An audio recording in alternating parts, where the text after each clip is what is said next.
tomto druhom videu, čo sa týka nastavovania tých cien, vám ukážem to, o čom sme sa rozprávali na našom poslednom Google Meet videohovore. Bolo to, že ste vlastne spomínali, že napríklad u kočiarov a iných podobných produktov budete potrebovať, aby bolo možné objednávať minimálne na obdobie 3 a viac mesiacov. Čiže tam budú násobky po tých vlastne to je 36 a 90 dní. Takže ideme upraviť produkt, ktorý si vybereme, ktorý má takéto špecifika. Vybereme si Travel Buggy, kliknem na upraviť. Toto je samozrejme produkt, tu treba ale samozrejme, ja som tu nastavil cenu 300 €, je to z toho dôvodu, pretože my ak nastavíme, že to nebude 30 dní, ten jeden mesiac, to minimálne obdobie, alebo je tam 90 dní, tak bude počítané, že za tých 90 dní, koľko je vlastne cena za tie 3 mesiace. Čiže nebudete to teraz po mesiacoch, ale bavíme sa o tom, že bude vlastne rozpočítané na tie 3 mesiace. Čiže nedávate bežnú cenu, ako by ste teraz dali, ja neviem, 100, že na jeden mesiac, ale dáme rovno 300. Ideme na rentál, opäť toto nechávame, tu je nastavené, áno, perióda je 90 dní. Maximálne vlastne koľko periód si môže ten zákazník objednať, som nastavil 8, čo je vlastne 9x8, to je 90x8, vlastne vychádza to na 2 roky, čo je tých 720 dní. Teraz ak chcem nastaviť aj tu nejaké tie pricing tiers, tak idem na to, áno.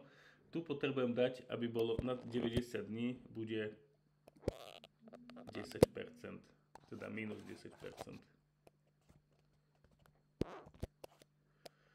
Minus 10, áno, minus 10%.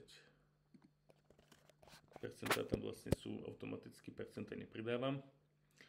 Vy ste tam spomínali, že možno by ste chceli, že od roku, hej, že tam zvýhodní. Čiže vlastne by ste si vypočítali, že koľko je vlastne rok, čo je vlastne 9x4, 360.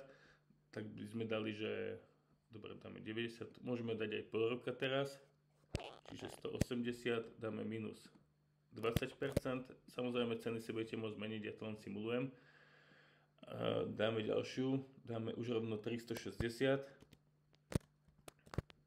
a tu dajme tomu 30% zľavu.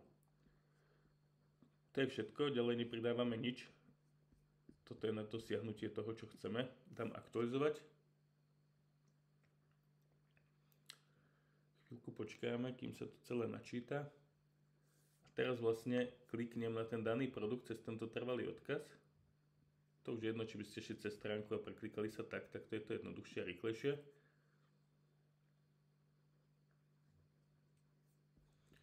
Je tu prenájom od 300 €. Vidíte, nedovolí mi to, ale dovolí mi to vlastne až v červenci 21. Automaticky mi to dá 300 € za toto obdobie. Ešte rozmýšľam nad tým, že by bolo možno niekde dobre tu na to poznačiť pod ten text, že vlastne pri týchto produktoch je možné objednať minimálne vlastne na tých 90 dní. Aby to bolo tak viacej zrozumiteľnejšie, netreba zbytočne pluginy dávať, dopísať tam ten text, nie je nič ťažké. Teraz ideme na to, že chceme zobraziť na väčšie obdobie, 180 dní, a už tam bude tá cena, nebude násobok 600, ale už bude iba 540. Čiže takýmto spôsobom sa vlastne upravujú tieto ceny a na toto som všetko prišiel. Takže dúfam, že vám videá pomôžu a prajem vám pekný deň.